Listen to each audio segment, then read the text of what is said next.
After taking the old Grand Prix cars to another Australian track, we hop across the way to visit different classic down under. Phillip Island is a popular one among iRacers, but with multiclass racing, it's going to cause a few headaches. Let's see who's on their toes today as we get ready to watch round 3 of the Camel GT series, and you'll see it all live here on the Global SimRacing Channel. Hi, I'm Joe Peak, and with me in the booth is Craig King. Behind the scenes is our director, Robert O'Brien, and he's using cameras provided by Dougie Beard. Non-Aussie fans might not be as familiar with Phillip Island. Let's head to our track guide to introduce to you.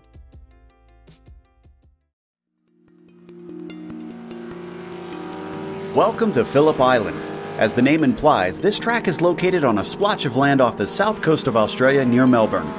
While there's been plenty of racing here for close to a century, the track's current incarnation has only been around since the late 80s. And this version is a doozy. With only 12 turns spread across the roughly 4.5 kilometers, it's a decently fast circuit. But what really makes this place stand apart is the incredible variety in those few corners. From negative to positive camber, early apexes, late apexes, blind crest, hairpins, sweepers, if you name it, it's probably got it. On top of that, the front stretch tends to offer up a slipstream with its incredible length, but it then forces the drivers into a game of chicken by chucking them into the frightening Buin. Corners like Lukey Heights stretches a car's grip to the limit and then shocks you with a sudden downhill braking into MG. Retaining something of an old-school twist, unlike most modern courses, Phillip Island has earthen embankments running along many parts of the track. While it's meant to keep the cars safely retained within the circuit's confines, anyone unfortunate enough to manage to jump them will be faced with a ton of damage for their troubles. A variety of types of racing take place at the track, including motorcycles, lower-level open-wheelers, and touring cars. Possibly the most well-known among those is the Australian Supercars Championship. With the Aussie reputation of having dangerous, difficult, and challenging circuits, Phillip Island certainly holds up to the standard. The beautiful views of the beach and the ocean may lure some of the fans in, but there's no doubt that the incredible racing at this unique track keeps them around.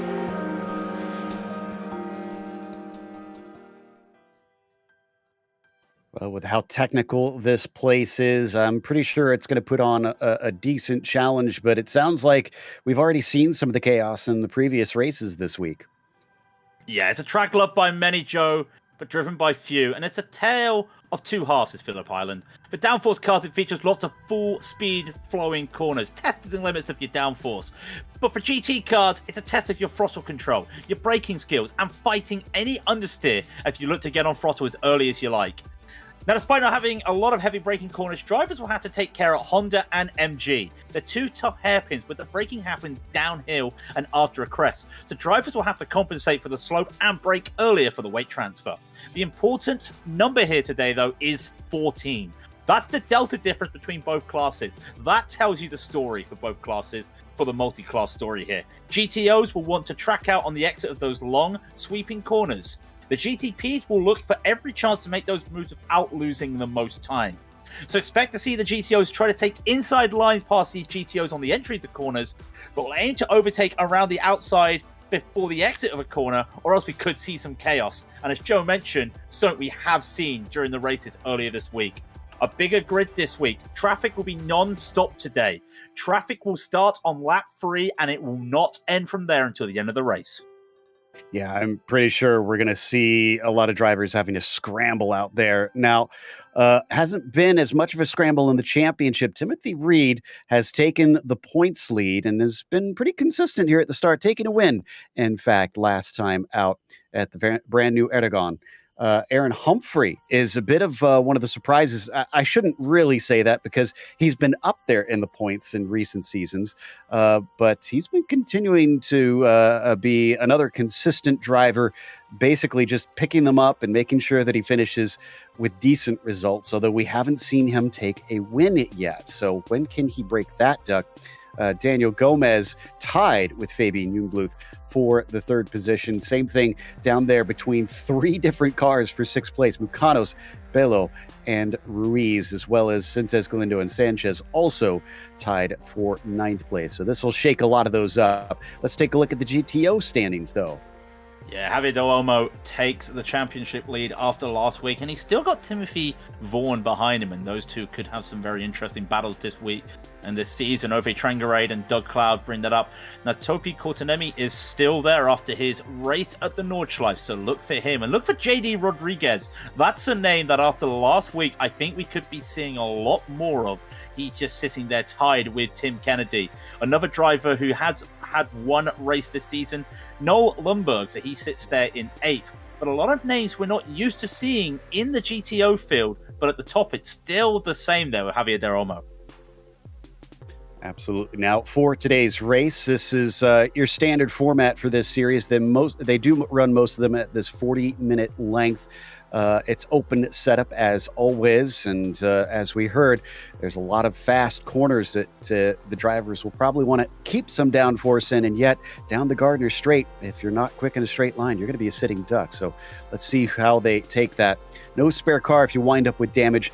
From what I know of this track, I'm pretty sure we're going to see some drivers get some damage. So it will be a point of contention as the drive-through penalty is at 17 incidents and a DQ at 25. As always, we get our first few laps on the board.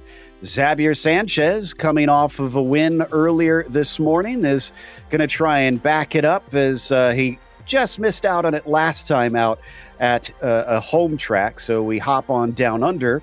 And let's see if he can make do here at Phillip Island. His second lap time coming around now, still holding the provisional pole position as he exits Swan. Is this going to be enough to improve? It's not looking like it right now. And Jack David Spigot just overtook him for the top spot. Xavier does not go quicker. JDS is your current pole sitter there. Yeah, Spigot taking the lead with a very crucial 14.456 as he's just now looking away to he's even got a second lap out there. And you just start to see the challenges here with the high speed. Here's the braking down into Honda, and it's hard. And look at where you've got to look. A lot of places, a lot of AstroTurf there, and up then into Siberia, and down they go. This is where it's going to be crucial when the multi-class comes. But for this moment, look at how much he's fighting. He's pulled over. I believe he may have had a slip there on the back when getting on throttle. Javier Del Olmo just stole the provisional pole away from Michael Jank down there in the 27 car. And I was trying to find some stats on him. As far as I can tell, he hasn't started yet, but Theo Schleret has now taken the top spot away from Del Olmo as well. That's a name we haven't seen here in a minute. Arturas Kundala's second lap finally counted, and that jumped him up to 4th. He really needed that one because his first one got deleted. Yeah. Del Olmo, though, he has another lap, and you start to see this is where he wants to go. We're on board with him. Now he's going to hit that Siberia corner. Look at the difference between the car classes, as I was saying. He has to try and hug that inside to eliminate the understeer there, and now he can get down on the throttle. Have to be a little bit careful here through the hay shed, and this is one of the toughest corners on the track. Up to the Lucky Heights. Make sure you get it. Look at the sliding here. Try to find your way. It's a very long one. Downhill straight away. Braking there. That is MG. You start to see he's using everything he can. He gets one more braking corner, which will be turn 11. A little lift into turn 12. And this will be what he's got. Can he do it? I don't know if he's got enough here. Look at those times. 119, 120. Got to be close at the line. Yeah, I'm showing him tracking way down on his best, so I don't think this is going to give him the improvement he desires. No, it does. 28.4, 3/10 faster. That's enough to topple Theo, and that'll put him back on the top spot. Schleret is not able to respond. Is there anybody else out on track, though, in this last minute? Bjorn Ackerman's having fun doing drifts right now as he finishes up his qualifying. I do see Alexander Kukushkin out there finishing up his queue, and Phil Lake is back. How about that? Yeah, Phil Lake is back. I believe Carlos Fonseca. No, he's not going to make it. Phil Lake is going to be one of the last cars to set a lap time. He is currently sitting in 12th, and he's trying to push on with this lovely red and blue splatter camo effect car. Now look how he goes over the height into MG, and you start to see it's very faster for these GTPs with the downforce. He's going to take that corner. This is definitely the last braking corner for them because it is flat out from here, and he makes a spin.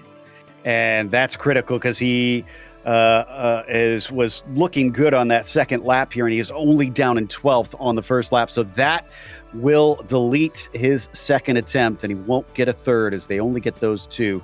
Try and put one on the board as he slams it into the wall in frustration, no doubt. As let's take a look at the starting grid for this race. Jack David Spickett has started from the pole today here in the third round of the Camel GT Series. Xavier Sanchez will start next to him to try and deny him that win.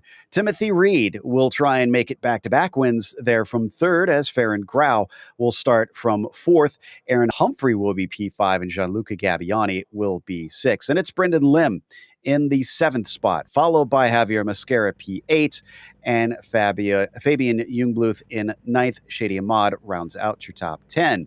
On the next slide, Zoltan Diem will be starting in 11th. Phillip Lake will be in 12th, and Stefan Leslie in 13th, and Shaman Suarez in the 14th spot. Arturo Amro is on the inside of the next row. He'll be flanked by Andrew Mitty.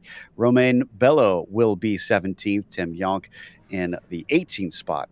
Now, Zet Valeriano Herrera will be in P19, and Antonio Alvarez 20th. Then last few drivers, last one to set a time was Alexei Piskunov, and then you've got Jason Clapper, Carlos Fonseca, Dan Reed, Kurt Clapper, and Jeffrey Furcon. What about the GTO class?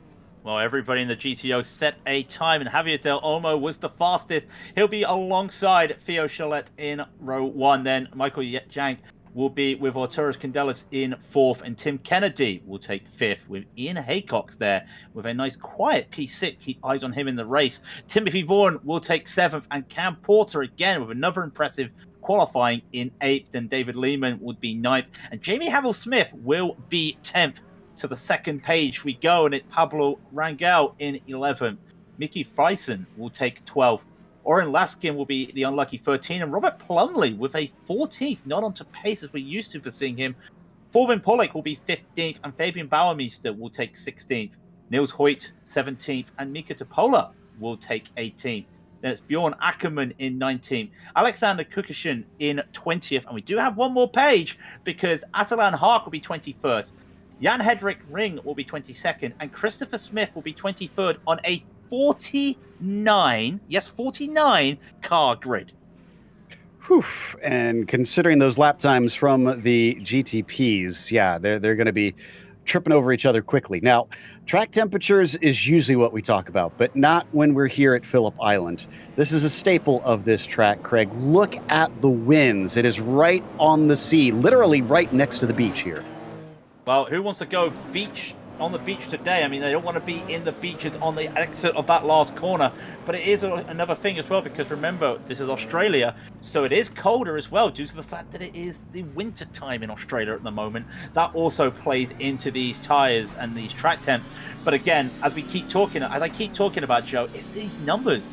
49 cars. There are 21 GTPs, and that means 28 GTOs. It might be one of the biggest GTO fields we've seen for a long time. Indeed. Here's our onboard with Ian Haycox, who we've seen quite frequently. If you're wondering where the other foot is, I know the regular viewers are probably tired of us mentioning this, but just so that they're aware, there was an accident, and Ian has lost one of his legs in that over the past year or so, and basically got right back into it, and now has an adapted rig where he has an accelerator on the wheel and handles the braking and the clutch with his foot. So very cool to see the adapted setup that he's made, and also kept up the speed. And is he our only camera here for today? Does look like it potentially. No, excuse me. We got Cam back with us. We saw him a little bit earlier with the Lotus 49. He's got himself a top 10 finish, and he's going to see what he can do here today. That might be a little bit more tricky. I guess it's going to be a little more focused on just staying out of trouble in his situation. Yeah, it's going to be a battle of attrition. Also, like the shirt he's got on. And Jamie Havel-Smith with the VR headset once again. I just got my eyes on that VR headset. That's all you need to know. Great little view of what he is doing there on VR. We've got people driving all different ways and all different styles today. And it just goes to show that sim racing is for everyone. And that is why we have got such a fantastic grid today. Yeah, and you could see a little hint there of the hydraulic system he's got on his seat, so it rocks back a little bit and forth in response to the G-forces. That must be very cool inside of the VR headset. But he can't focus on the cool factor right now. He's got to focus on making the end of this race as we are getting ready for the green flag. And JDS has control of the field, waiting patiently here, and he's on it. Green flag is out for round 3 in Camel GT. Not the greatest of starts for Sanchez. He's already got Timothy Reed down to his inside, coming up into doing. Is he going to be able to complete the pass? Because he's going to be around the outside here. Whoa, and a problem, as that is going to send him into a barrel roll, and I think that was with Sanchez and Grau. And the GTOs are about to come to it. Charlotte had the lead, but they'll almost got it again. Yankee, unfortunately, having a mistake on the start of this lap into turn 11. Del Olmo will hold on to this. In Haycock has moved up to P4. They get around the chaos pretty easily, but here it is. Theo trying to get the inside there. He does. They're all trying to get around that damaged GTP. And all of a sudden, Theo, for the first time this season, has the lead of a race. Yeah, that was actually Phil Lake, of all people, that was on the inside. He was in a separate incident than that one we witnessed with the cars barrel rolling down into the southern loop. Meanwhile, popular place to try and overtake here at the Miller hairpin, and it doesn't look like there's going to be too many passes, although there's some attempts by cars going side by side as they continue to climb the hill. Poor Phil Lake is plagued by these cars. Phil Lake is going to have to find a way around. If he's got damage, he may be down on top speed on these cars as they look for more positions. And that is Theo Shirley in front, and they'll come down for the first time down into MG. Another place they could make some overtakes, but you've got to be careful around here. And on board with Del Olmo right now. He knows what he's got to do. Keep it calm. Phil Lake is now up to the back 6 of the GTOs. He's making his way slowly, but I think he may have to pit with all that damage. Yeah, so Schleret getting a better start here has helped him out tremendously. Can he hold back Del Olmo, who's going to get the slipstream down the front stretch, down the Gardner Straight towards Dewan? And you can see how powerful it is as he approaches, but he needs to be a little bit closer, it looks like. Yeah, got to be a little bit closer. Got to be careful as well with how the corner goes. Phil Lake's right behind them. It'll be interesting to see where he goes if he waits for them. No, he's going to try and do it around the outside. It's going to compromise both their exit, and it's actually compromised Del Olmo's exit. There is Phil in that corner, and you can just start to see he was unable to track out to the wide exit there of the corner, but Scher was able to, and he just gets it, and just a little bit harder on the brakes. Del Olmo making a small mistake, trying to catch up to Theo. Watch out for Kundelis behind them because he's still very much attached to this pair. Ian Haycox is the one that really has the first gap, but he's running in 4th, and he's should still be in decent reach. Oh, and we've had a change for the lead in the GTPs. Did Timothy Reed just have a simple slipstream pass on the Gardner Straight there? We'll have to have a look over a replay, but it may be that JDS just having a small moment. They were close together, and all of a sudden, Timothy Reed into the lead. We're going to have a quick replay here because we weren't just keeping it. We'll see what happens as they come by Honda, but I'm pretty sure it looks like Timothy may have had to be a little bit defensive there. All right, looks like we've got the replay spooled up. This is going to be coming down the front stretch. It looks like, yeah, that's off of Swan, or actually that's the penultimate turn. This is Swan. And yeah, Jack was not far enough away. Tim said, thank you very much. I'll have a dose of that slipstream. And by the time they reach Dewan, there he pops out. And the game of chicken gets won by the Mazda livery. And the Mazda starts pulling forward, and I'm looking at the times. And I've got one with Javier Mosquera now as well. He's having a moment. He's gone off as well. That looks like he's caught quite a bit of damage there. The car is heavily crabbing at the moment as we've got one more lap before they hit the traffic. Yeah, I think he may have made some contact with something or someone, and that was down into MG, the hairpin after Lukey Heights. He's going to be compromised to straight line speed, no doubt. Wow, the leader's already catching up to the back of the field, and they are absolutely slaloming through them.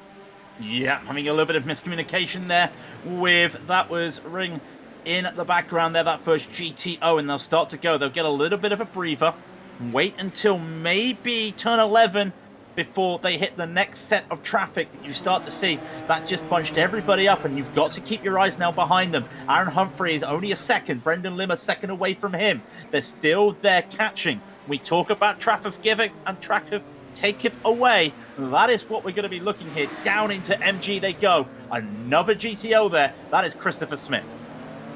Smith going to stay out of the way. Nicely done. Saw that coming and just held off to one side. He wasn't battling with anybody at this stage, so I think he's just trying to put himself in a safe position. Onto the front stretch.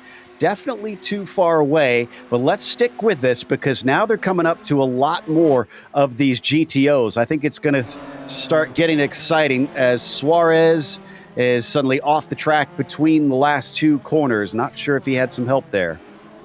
Yeah, let's have a quick look at this and we'll just see what happened to Suarez as he comes around those last corners. Down into MG he goes and no problems into MG.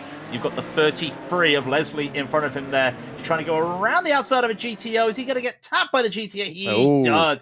That's just what I was talking about, Joe. Those GTOs need to track out. And again, you need to give the respect to those GTOs.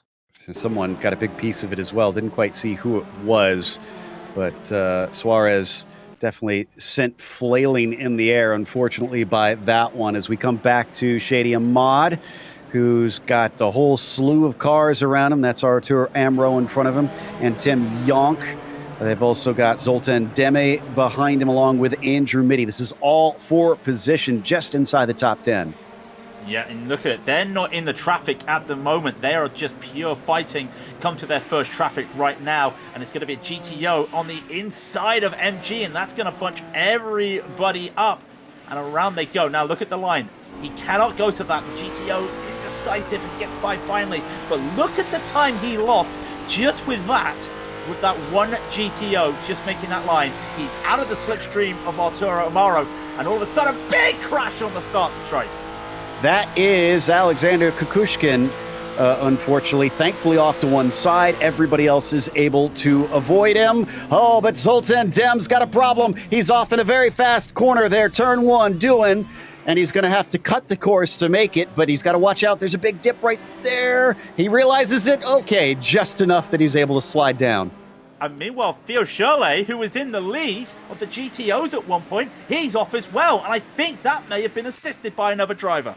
Oh, no. Already we're seeing what happens when you take multi-class here. Was that actually our leader that made the contact? No, he's passed him already, unless something happens there to Timothy. No. Theo thought he could make a move, and unfortunately that car just did not want to woe up. So we're going to have to look, because he was leading at one point. Why was he behind Cam Porter, running in about 6th position at that time? One thing we'll have to keep a look at here, but look right behind Cam Porter. Here is some of the traffic as they go around. He has to compromise himself on the last corner. We saw some issues here earlier, but now look at this. I'm going to be crucial. I want to watch this. Where does this GTP behind him go? Does he take the inside early, or is he going to have to go around? He does. On board, it's going to be very scary around these corners right now. Okay, so much has happened. What we missed was Theo had a big slide coming up through Stoner on lap 3, and that's what set him backwards. He caught it, but he was sideways for a few hundred feet as he tried to gain it. We watch from Cam's perspective here as we come up to that portion. That was through Stoner right there and into Miller just as he approaches some more GTOs. Yeah, he's got some GTOs coming up. In front of him is Tim Kennedy. David Lehman is behind him, but he's just trying to make some moves. You see the gap there is pretty good. Grabs for a gear change there, grabs for another.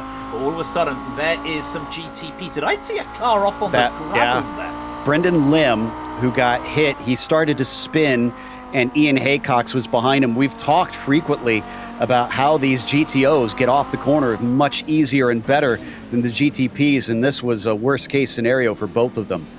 And this is not the scenario that Cam wants. He's had to take them around the outside, but with the battling with the GTOs in front, he's catching up now thanks to the GTP. 3 of them's gone by. One's gone into the pit. Not sure who that was. Ian Haycox. He's got a black and orange flag. Oh, from the contact with Brendan Lim that I just mentioned, it was too bad and he has to take repairs. He's not allowed to stay out on the track with that flag showing for him. And somebody was off in the background. Who was that? I have no idea. Now, that was somebody that must have had a hardware failure. Let's get a quick replay of it right here. And this is Ian Haycock trying to, caught that wheel. Caught that wheel straight away. That would be suspension damage, and that would be the mechanical flag. And it was German Suarez who we saw go off, who's already experiencing damage, was expressing some frustration over the text chat as well about the behavior of the GTOs. And I can't blame him after what happened to him. But that one, you can't really blame either party. It was just, well, I guess you could blame Brendan Lim for losing control of the car, but it was just wrong place, wrong time for both of them. And Ian Haycock's luck yet again. It's not good for him, and he loses out. He is in the pits. It's been a very chaotic start to this race. We're only 10 minutes into the race, and this is Gianluca Gabbiani. I'm surprised we don't have a camera on him today with his British-looking room, as I believe Joe mentioned before, but he's currently sitting in P5, and a really good drive for him so far. Koundalis is still chasing Del Olmo as well in the GTOs. That's about a second apart, but Del Olmo leads as we're watching with Gabbiani, who's having some connection problems in the meantime. And now he's finally back. This is not going to be happy for Jungbluth, who would like to know where that car is if he's going to attack him. Yeah, as somebody who has had that type of internet before, you do not want to be racing against someone that you don't know. But we're on the rear camera, and there he is. There he goes again, and there he goes, and there he comes again. And well, that's kind of scary when you're coming off a corner. You don't know where he's going. There is a car off in front of them. It's Christopher Smith, but we're back with Tim Junk, because he's in a battle himself behind with Arturo Amaro. He just got overtaken down into Miller. Amro made a brilliant move down into that hairpin and now is trying to run away. But Yonk still has Shady Ahmad sitting behind him. This has been some intense battling here in this group, and they've gained a position or two just due to the attrition. It's now essentially a fight for what looks like about 6th place. Yeah, this looks like a position for 6th place. I do want to say that Tim made up 11 places so far this race. Amro made up 9.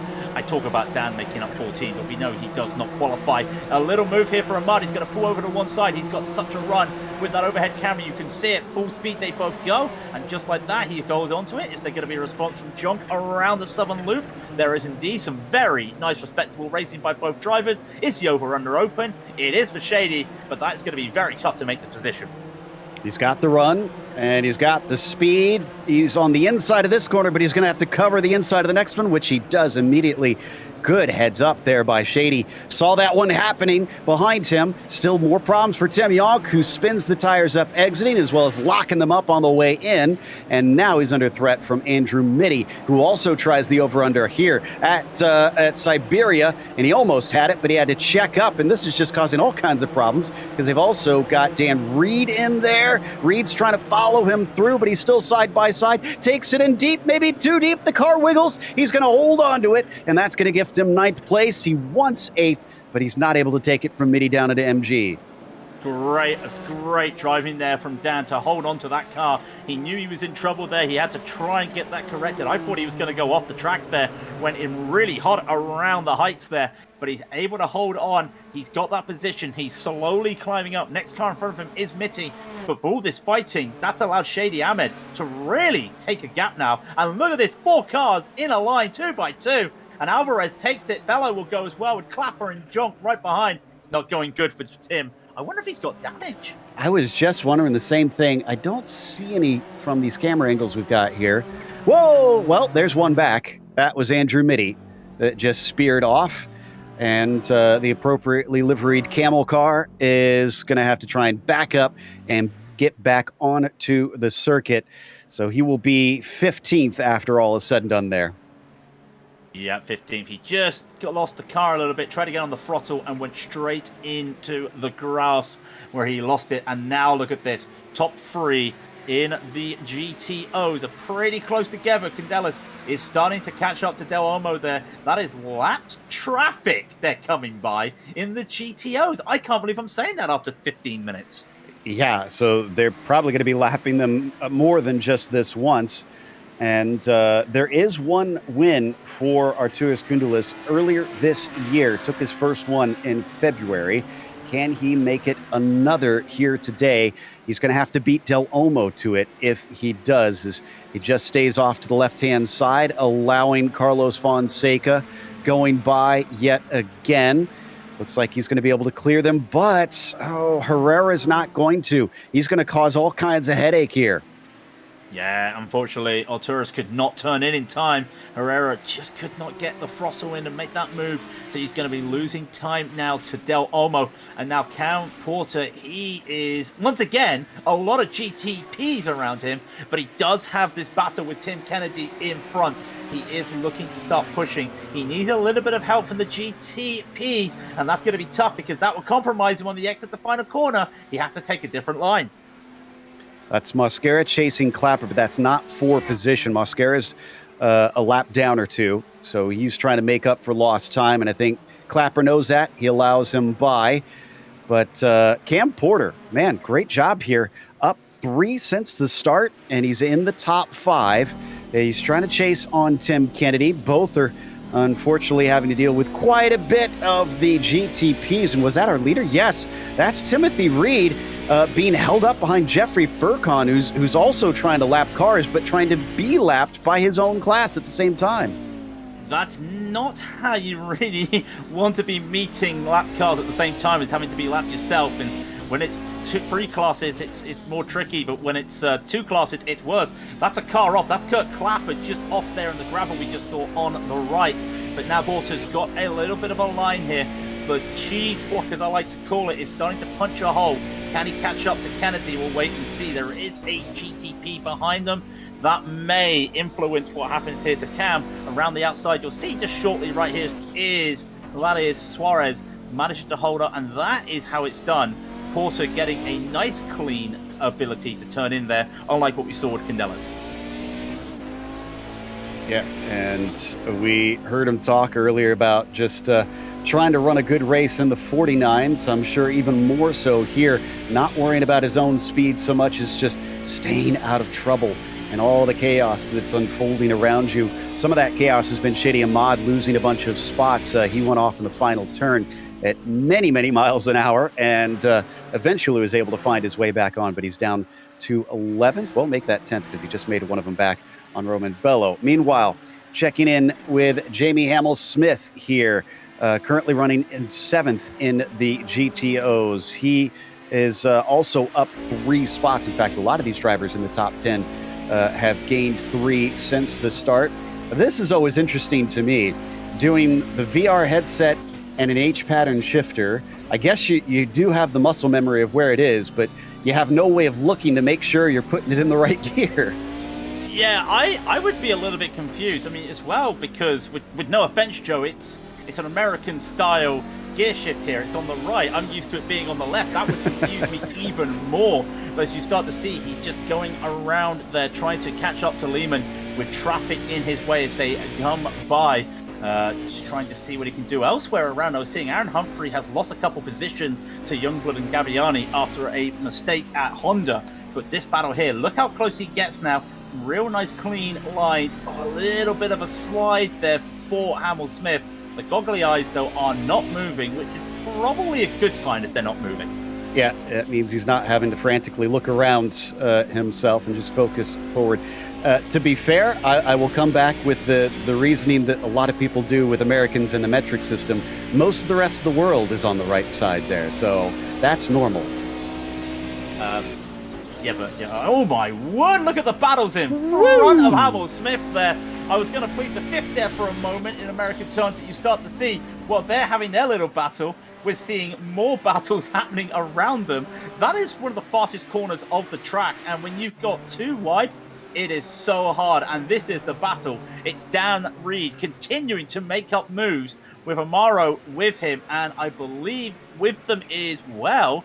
Is that Alvarez? Yes, that's Alvarez that's chasing on him, going by Cam Porter.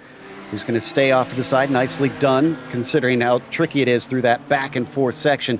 And this is where I always think it makes so many of the hard parts of multiclass in this track. The corners that switch back and forth, the line weaves across the track so many times over the course of a lap. And with these GTPs, they can take different lines around corners like that. But the GTO, there's usually only one line they can take because of the four-wheel drive. And again, we talk back to how some of these GTO drivers are compromising their exits to help these GTPs because they can't track out. And you're seeing it a lot here with the GTPs. They're able to take whichever line, and it is allowing them. And whoa, Amo trying to make the move. He couldn't, and he picked himself. A brilliant move around the outside by Dan Reed. Yeah, that's very close to what we saw last time. We were riding on board with Hamill Smith, and we saw how quickly they go by in that corner in comparison between the two classes. And, well, when you pick the wrong side, well, that's what happens, and that's going to lose a spot to Alvarez as Jason Clapper is approaching the man that loves to start from the back, as David Lehman, unfortunately, seems to have given up a position or two here. I think that was down in the southern loop. Yeah, this looks like it's the southern loop coming around. One thing I wanted to talk about the southern loop, you can go off, but look at that banking. He's starting going downhill a bit there. That is so hard because that adds more speed to the car when you go down that hill. Yes, you've got the kiddie litter there to help you, but it is still a tough rejoin. Gets it back with no problems, but losing a few positions there because of it. Yeah, there's so much to the outside that you have some time to think about your mistake before you're able to get back to the track. Tim Kennedy has lost the spot to Porter, and it looks like this might have been due to mistake from the 25. Trying to figure it out. Yeah, I think into Lukey Heights here. Yeah, we're looking to Lukey Heights right here, and this is going to be Kennedy. He's going to come around the hay shed. Up he goes to Lukey Heights. Now, is this going to be a moment? Oh, he's already off. He's taken too much speed there. Has he been fooled by the speed, or has he just forgot to turn in there? It's one or the other. I think maybe just too much speed, and that's Piskunov having a sympathy spin unrelated to the incident, other than maybe him getting distracted. They both get going once again. Cam Porter now up to fourth position. Now I got to look and see what Cam Porter's stats are on podiums, because I can't remember off the top of my head, but I'm pretty sure it's a few, if any. While you're doing that, we'll see Cam Porter going around and see what he can do. Fantastic driving from Cam. For anyone that's been following the series for a few seasons now, we've seen the rise of Cam Porter here, really getting his experience and his enjoyment out of the car, and he's really putting it to use today, starting to hang with the big boys in some respects. And again, one of those drivers that keeps it on the dance floor, keeps it consistent. That's all you want to see. No podiums from him, but what surprises me is he's only had 10 starts actually in the GTO that I'm seeing. So maybe we've seen more of him over in the GTPs. This would be a pretty good strike rate if he can get his first one here today. Back to Humphrey, though, who's struggling to make that rear of the car stick, is on the hunt. He's trying to get Amro, and we've already seen Arturo found himself held up by traffic a couple times himself. What can he do here? Well, let's see what he's able to do here, because he is trying to catch up to Arturo in front, but also hold off Alvarez and Clapper. And even at that respect, Phil Lake as well. These 5 cars are so close together. It's fantastic driving as people try to make their way around the field. And now, here comes Atalan Hark trying to go around the outside here. It's very tough. They all get it done. Fantastic camera angles. Everybody gets by, apart from Jason Clapper, who has had a moment going over Lukey Heights.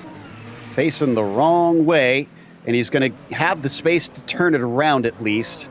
But boy, is he losing a lot of time. He's down to 13th, and he's always one who makes up a lot of positions for his decision not to qualify, but here he's given them back. Oh, Humphrey just lost a spot to Alvarez. Not sure that, Humphrey losing that. That was just on pace. That was just on pure pace. But I'm actually looking. I think Humphrey's got some damage right now. Looking at the back of Aaron's car, and it does look like he's got some damage.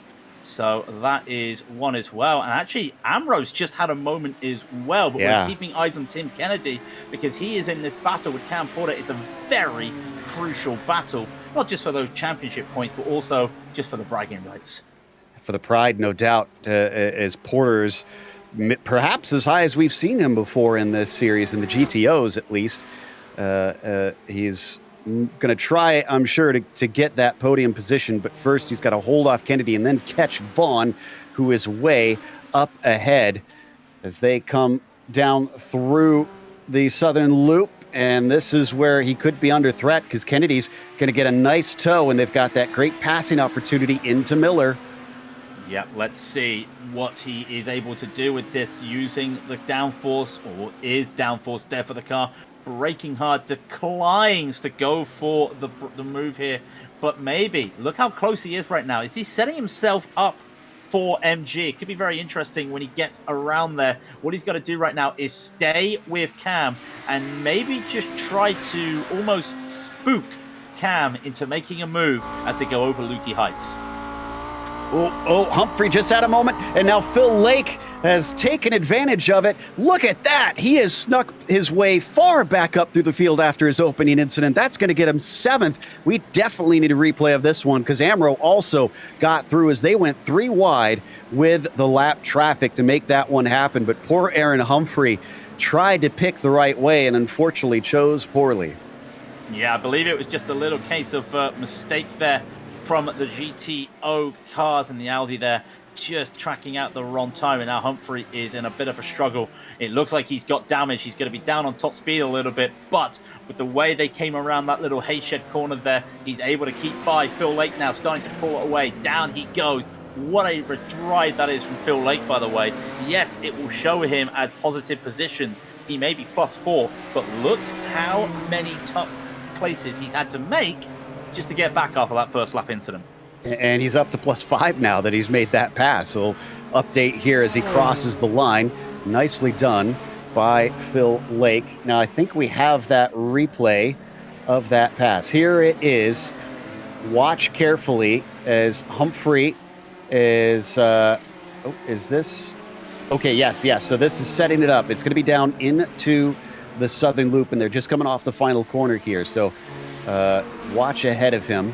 You'll see that green car approaching a lapped GTO and try to go around the outside. Probably not the smartest choices coming up into such a long left-hander here. No, you start to see, there it is. Try to go around the outside. He looked at it. The GTO I think that the GTO made a small mistake there, but there was contact, and he does get by, and Lake having a bit of an issue as well. The flash of the headlights in frustration. He gets by. Lake capitalizes on that mistake. And just with that, with more traffic going back as we go back live with Phil Lake down into MG, it just goes deep. And here is a massive battle here with Fabian Youngblood. On his inside, Gianluca Gabbiani, currently running in a podium position.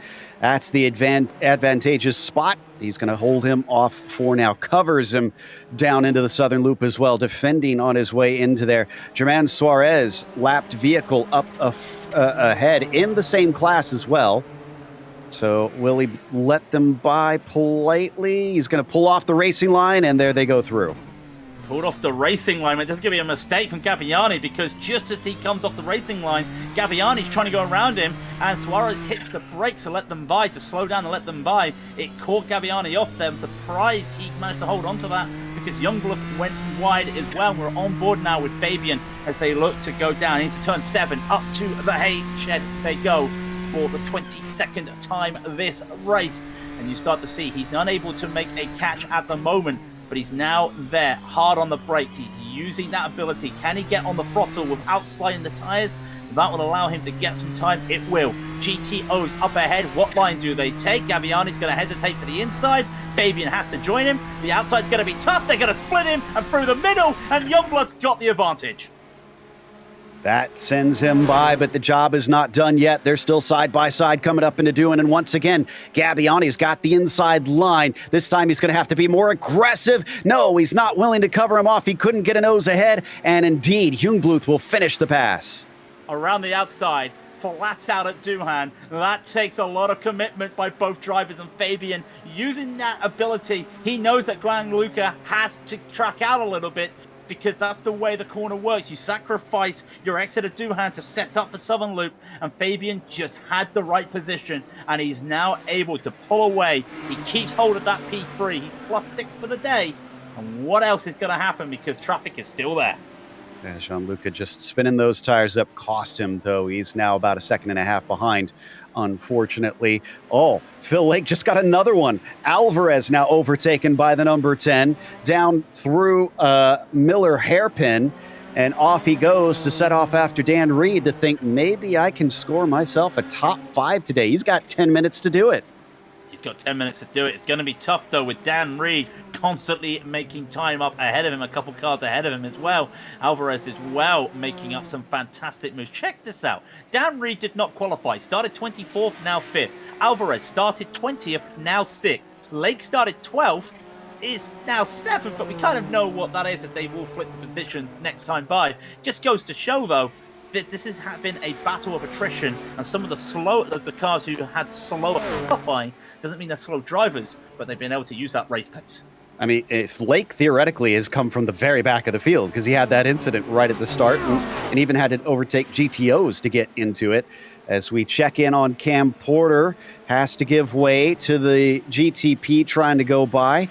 And then behind him, Andrew Mitty, going to be the next one through, as Tim Kennedy still eyeing that car ahead, waiting for the lap traffic to put him offline enough that maybe he can try and pounce on that 29. But thus far, Porter has been pretty good dealing with the pressure. We haven't seen him falter as Tim Kennedy continues to stalk him. Yep, been doing some of the American time slots as well, so he's been able to get some decent practice around here, understanding the flow of the traffic, and it's just allowing him to just make some moves and keep it calm. Because I thought for the moment he got a little bit pushed off the racing line at the Southern Loop there. It may have cost him, and Kennedy is catching up, but even if he catches up, Kennedy has yet to find a way around. Another GTO coming by. That is Tim Junk coming by.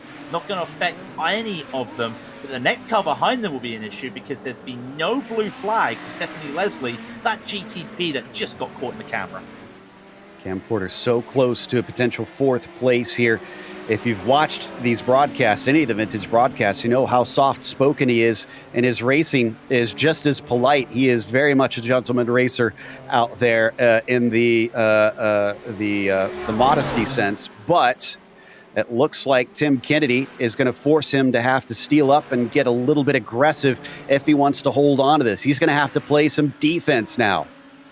Yep, got to play defense. The GTP's coming by, and he's made a mistake, and that's uncharacteristic of Porter. He's made the mistake, and they're going to go side by side on the exit at the Southern Loop here, and they'll go side by side into Stoner, but the inside belongs to Kennedy. Outside will be Porter. You can take this a little bit flat, a little bit of a lift. There's no more overlap. Porter's going to have to do this late on the braking.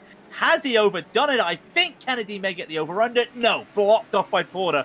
Good little defense. A great braking by Porter. He was very shallow into the turn and yet still managed to outbrake Kennedy.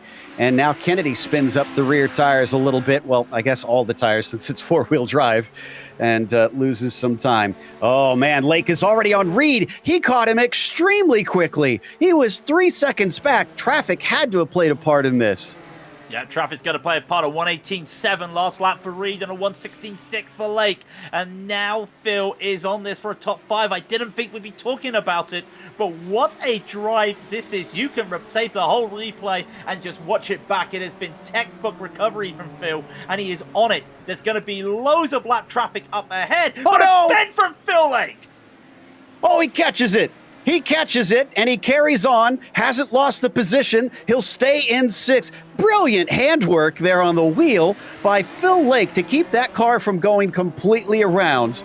I don't know how he managed that, but it was fully sideways under braking down to the hairpin in the grass, and still he came away from it. Has Phil, like... Hang on 1 second, he almost went off again. Has Phil actually, like... had some luck gifted him or something, because that is a move. That is just a save. When you see those iRacing highlights of drivers making saves on the ovals, Think about Phil Lake and making stays in a GTP, an old 80s prototype car. That was beautiful, and he's managed to navigate the traffic there. 2 cars battling, Ackerman and Pollock. Done that with precision, and he's only a second behind Dan Reed after all that. See, I don't want to chalk that one up to luck this time for Phil Lake. I want to say that one was skill from him. That was brilliant stuff, and he's now catching up to Jeffrey Furcon, who is a lap down. So first he's going to have to dispose of the 44. Then he can try and go after Dan Reed. Yeah, and maybe, hopefully, we see Jeffrey just pulling over to one side. And nope, he's going to just lift a little bit. Phil's going to do the braking. No mistakes this time. Ian Haycock is now. Ian Haycock sitting 19th after having to take that mechanical black flag. He's there, but it's going to hold him up a little bit. Wait, and there we go. That's something we've not seen a lot today, is GTPs waiting on those corners and just wait for that inside to open up. Well, the time that we have seen them waiting, they lose positions typically. It's been probably why there's such a lack of patience here today, because so many of these fast corners are going to cost you just chunks of time. Yeah, well, now Hamill Smith, talking about chunks of time, Hamill Smith has been making up some time as well, and that is Robert Plumley ahead in P6. Again, a quiet drive from the Twitch streamer, doing what he can, having a nice little drive. I wouldn't want to know what it's been like in the cockpit for him today, but now he's got Hamill Smith behind him, and he is catching on. That number 25 car is looking for moves, and you just start to see as a GTP tries to make it forward. A little bit of lock up there by another one. It's just so tough to try and make a late lunge in these corners. Hamill Smith could not get the car to find traction coming off the corner, and he loses some time on him as behind him. Speaking of waiting, that's Piskunov. They're just having to sit patiently until he can completely go by him. In fact, he's still not completely through. Here's Hamill Smith's on board. There he goes, finally past him, and going to use that extra downforce to also overtake on Plumley as well. I thought I saw a lot of positions changing. I think that was down to mostly connection issues, but Ambro just had some sort of spin coming out of what looks like the southern bend, so I'm not sure what's happened there. Meanwhile, on to the Gardner Straight here for Jamie Hamill Smith, still hot on the heels of Plumley.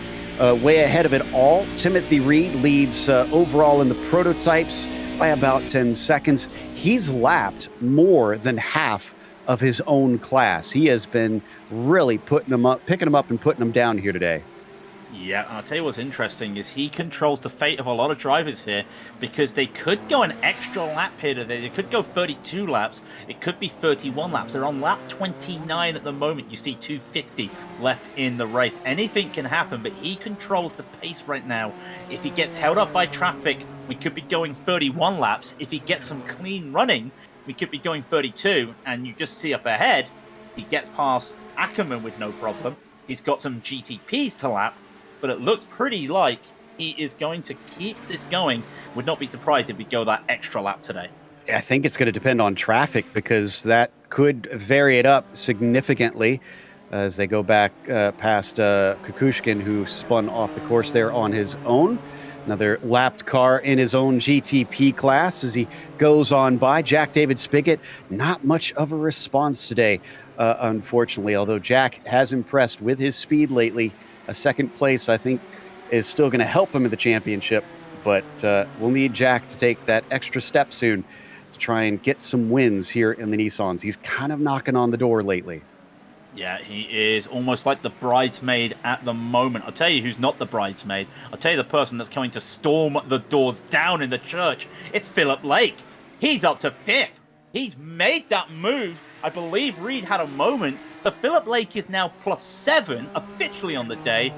But being there's like 23, 22, I don't know how many GTPs. Can we just say that he's up about a Google oppositions today?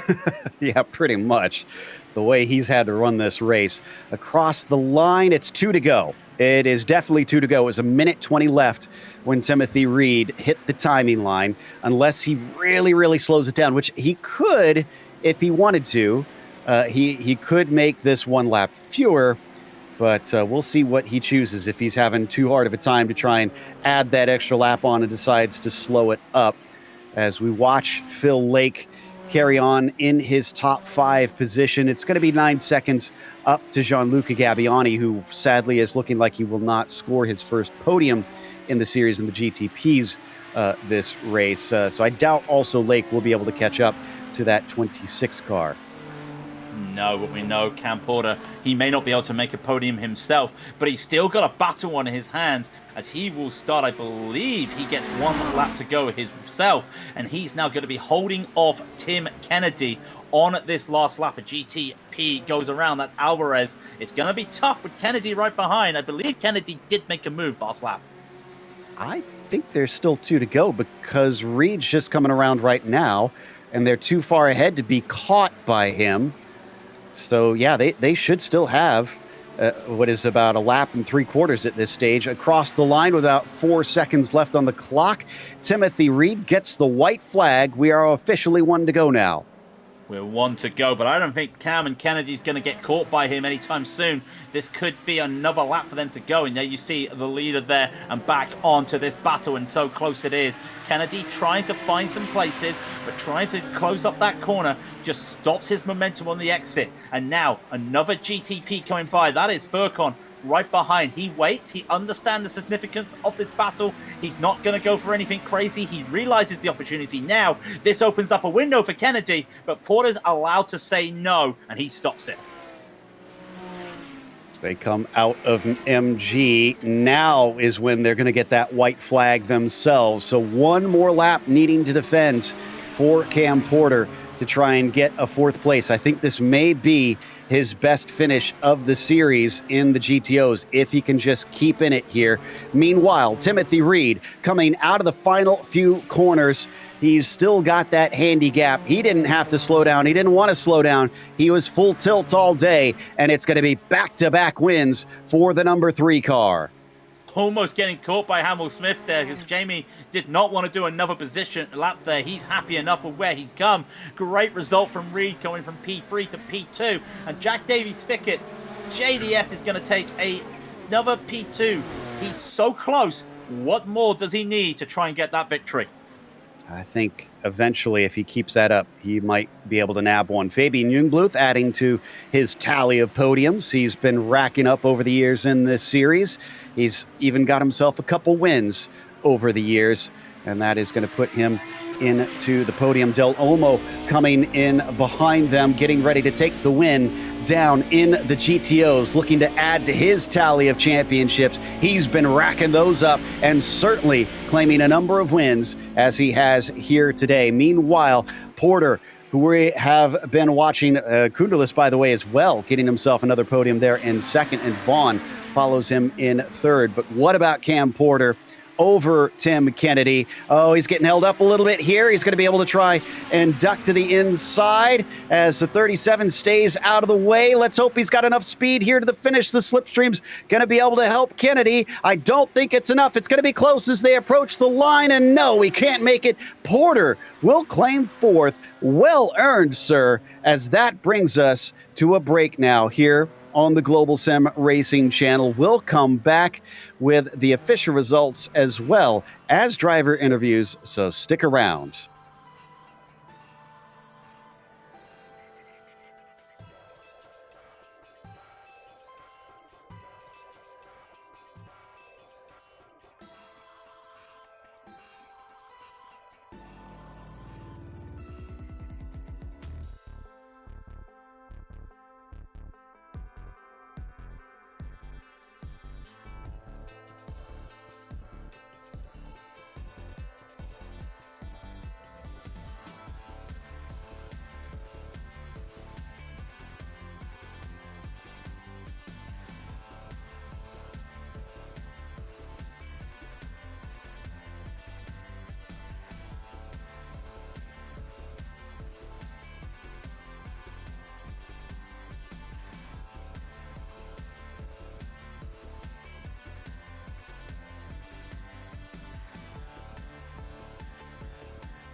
Welcome back to Phillip Island. As we said, multi-class here tends to be a little chaotic, and, well, we hope you aren't too out of breath. Timothy Reed certainly seems to have held it down here today, taking the win from third place, interestingly. So he wasn't really the fastest overall. Jack David Spickett, we understand, got his first ever win, and there you can see, unfortunately, Grau and Xavier Sanchez, who were quick, were taken out there at the very first corner, so they were not a part of it, as Jungbluth was third, and Gianluca Gabbiani with an excellent race at fourth. Phil Lake didn't just go up 7 positions from 12th to 5th. He went all the way to the back of the field and then all the way back up here to this P5. So I think he deserves a lot of kudos for that run. Alvarez was 6, who gained about 14 positions, but then Dan Reed was up 17. Roman Bello was behind them in 8th as Jason Clapper finished in 9th, and as Aaron Humphrey, the last one on the lead lap, in only 10th place. That's how quick Timothy Reed was running. Shady Ahmad was 11th with Arturo Amro in the 12th position.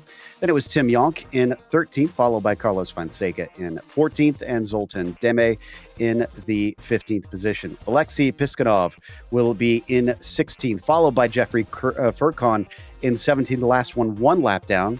Now Zet Herrera in the 18th spot was followed by Andrew Mitty 19th and Brendan Lim 20th. These are drivers that definitely got problems and wrecks today. Mascara was 21st, Stefan Leslie 22nd, 4 laps down. Suarez, Clapper, Sanchez, and Grau were DNFs. Let's go through the GTOs. Yeah, Javier Olmo taking another victory, and Arturo Candelas was the man that tried to catch up but was unable to. And then Timothy Vaughan in P3 with Cam Porter in 4th, just battling out Tim Kennedy. Then everybody else did not take that extra lap, so Jamie Havel-Smith will finish in P6, and Mickey Freisen will take 7th. David Lehman will take 8th. Robert Plumley makes 5 positions up to 9th, and Mika Topola will finish in 10th. As we head to the second page, and we've got David Lehman, who will take home P11. Bjorn Ackerman will take 12th. Oren Laskin will be 13th. Niels Hoyt 14th. Foran Pollock will be 15th. Atalan Haak will be 16th. Michael Jank will be 17th after that start as well from P2. Mistake there. Christopher Smith will be 4th. In Haycott 6th. Remember, these are the drivers who had issues and had repairs or retired. Pablo Rangel will be in 20th, and then with the last page, Alexander Kukishin will be 19 laps down in 23rd. Theo Chalet, again, was leading at one stage. He finishes 22 laps down in 22nd, and Jan-Hendrik Ring will finish last in 23rd, 26 laps down. Looks like we've got our winner in the prototypes with us, Timothy Reed. Tim, congratulations. 2 of your main obstacles kind of disappeared right at the start. You still had to fight JDS for that one. Yeah, it's unfortunate that that happened. But yeah, it was. Jack had some good pace. I had really good luck first time through the traffic, and I think he got balked up quite a bit. So it was basically just set a gap, but it could have been a good race. We hit traffic like on lap 3 or something like that. So. We didn't have much time to race, but it was fun. And it looked like, speaking of traffic, it was difficult, which we kind of expected at this track. It's not known for being kind to multi-class. Were you trying to give a bit of a wide margin because of that, or were you going all out? No, man. I've been on iRacing for a couple of years, and this was a special race. I think I saw everything happen. There's cars everywhere, cars off the track, lap down GTPs, lap down Audis, a lot of weird lines being taken, so it was survival mode. It was a lot of cars, single split. It was very interesting race. So yeah, I was just, once I realized I had a good gap, I was just making sure I was making smooth passes and not risking anything, and giving wide berths to some people that identified in the first time to go around. So yeah, it's understandable. Well, we go from this very technical circuit that's only 1:15 to 3+ minute laps over at Le Mans. Going to be a very different beast. Can you make it a hat trick, or is that going to be tough with the slipstream? See, yeah, it's and that track also brings some other drivers too. So we'll see how it goes. It's It's a boring track to hot lap, but it's really fun to race. I kind of actually enjoy the slipstream and the packs that form and stuff like that. So it'll be fun. I'm looking forward to it. I am as well. Congratulations on back-to-back wins, and hopefully we'll get to talk to you some more next week. Yep, thank you. Have a good day. Timothy Reed, your winner, as we hop over to the GTOs, and it wasn't a podium, but it was still a very good finish as Craig has caught up with Cam Porter. Yeah, we've got Cam Porter here. Cam, it was just so close, that podium, even if it was 10 seconds, it did feel close. But what a battle you had with Tim Kennedy. It feels like you're having these fun battles that we're catching nowadays. Are you deliberately doing this for us? Not intentionally, but one of my main goals for racing is to have a good, fun battle with somebody. I don't care where it is on the track, as long as I'm having a good, fun, close race with somebody. That's a successful race for me. So big thanks to Tim for having a good go today. He made that one. Well, I don't know if he was knocked off or he went off track at some point, and that's what allowed me to get cut back up. But I even though I finished fourth, I kind of got beat up today by a few drivers making some desperate lunges, and even a Nissan that was slow in front of me. Coming out of a corner, I bumped into the back of them because they were significantly slower than I anticipated. But regardless, that was a fun race, and that, I think, is my best finish in a Camel GT broadcast race. So feeling good about that race today. Yeah, we actually looked at the stats, and it is indeed the best result you've had on a broadcast. I was going to actually bring up about the traffic because I watched some of the races earlier in the week. I watched this, and we talked to Tim about how it was going to be with those cars. It's different for you guys because I noticed a lot of times you were unable to complete the corner, and you were having to compromise your exit. Was that causing a lot of frustration out there? When I'm trying to hold off Tim Kennedy, absolutely. Traffic gives and takes away, and you have to expect it in a series like this, especially a track like this, because it's the high-speed nature of the track. It exacerbates the difference between the classes. So you have to be looking forward as well as back in order to maybe anticipate moves. I normally take my my normal line, and I think most of the guys know that. And just maybe some of the newer drivers, or when a couple of drivers are fighting really close, they're less likely to give up any time behind you. So yeah, it's just something you need to watch out for. And I've been doing Camel GT for over 2 years now, and that's one of the things I enjoy about the series. Now, on the car today, we see quite a lot. We're seeing it just now on the replays. We're seeing a lot of a brand here. It's Cammy's Garage. Now, before we let you go, could you explain to us what this Cammy's Garage is? Because I don't think we've actually asked you this before. Cammy's Garage is my social media handle, and I have a YouTube channel where I make stuff out of wood, and I make YouTube videos about it. I'm an artist, full-time studio artist. I have a garage, and my nickname's Cammy, so that's why I called it that. I have over 80,000 followers on Instagram also, so check out Cammy's Garage on YouTube and Instagram. What a better way to finish this. Thank you very much, Cal. I think we're going to be checking that out. I'm really curious of the man who loves a bit of wood things myself. So thank you very much. Congratulations on that P4. We look forward to seeing you next week at Le Mans, Cam. Thanks, Craig. See ya. Yeah, that was P4 in the GTOs. Joe, that was Cam Porter. And we got one more we want to chat with, Phil Lake, another one that wasn't necessarily on the podium, but I think deserves a bit of a chat. Phil, it looks like you kind of had things made a little bit more difficult for you today. Yeah, I was just happy to get a race in at the end of it because right from the green, I got tagged. I didn't actually look to see what happened. Possibly 3 wide or something I didn't expect, and I got turned. So yeah, I had to come through the field, which was a lot of fun, and I think I kind of ended up where I might have ended up on pace anyway, so it actually didn't make any difference. Well, and that was kind of going to be what I was going to ask about is, did you expect after that happened to be able to get all the way up to 5th place? Because we were really stunned that you had managed to gain so many spots back. Yeah, not necessarily fifth. I kind of felt like I had pace for fifth if I'd had a clean start. So I was just hoping for a top 10, and then I got into the top 10. I was like, oh, the next car's not too far away. I just kind of kept my head down and kept going, and then unluckily for Dan at the end there, he ran a little bit wide, I think. Yeah, it got a little bit rough and tumble at a couple of points. I need to apologise to Jason and someone else whose name I forget.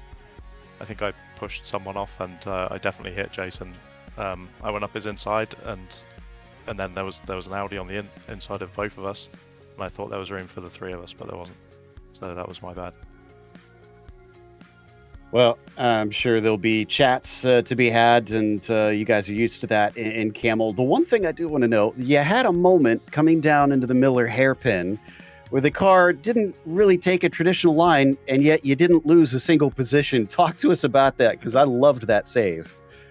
Yeah, if I'm being honest, I didn't know a whole lot about it, to be honest. I pressed the brake a little bit harder than normal because I could see the guys in front were checking up, and it just locked the rears. And then I think the curb actually saved me. So because I was on the grass, and then when the car went up onto the curb, it sort of straightened me back out. But my hands were going all over the place trying to get it back straight, and then I was as surprised as anybody else that I just drove away from the corner without losing too much time. Well, here you go, proving me wrong, because Craig had called it good luck, and I said, no, he needs credit for it. That was all skill, but it sounds like it was more luck. Yeah, I'm a bit rusty. I've been away for quite a while, and just jumped in the GTP today, so I was having all kinds of issues in practice. So a lot of them, I had a lot of mini saves in the race, and then a couple of big moments.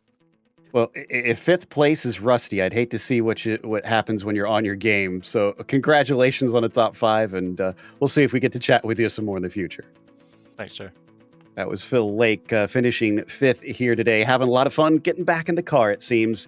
And we want to thank both him and the entire community for bringing us on for another season of coverage here of Camel GT. Also, thanks to the team today, Craig, Rob, and Dougie. Make sure to check out our social media, our website, and our merchandise store. And don't forget to subscribe to our YouTube channel so you don't miss a moment. As we mentioned, next time out, we'll be at Le Mans, Saturday, July 8th at 1 p.m. Eastern. But be sure to check out our other broadcasts that we have listed here, because until next time, race clean, race hard. We'll see you on the track.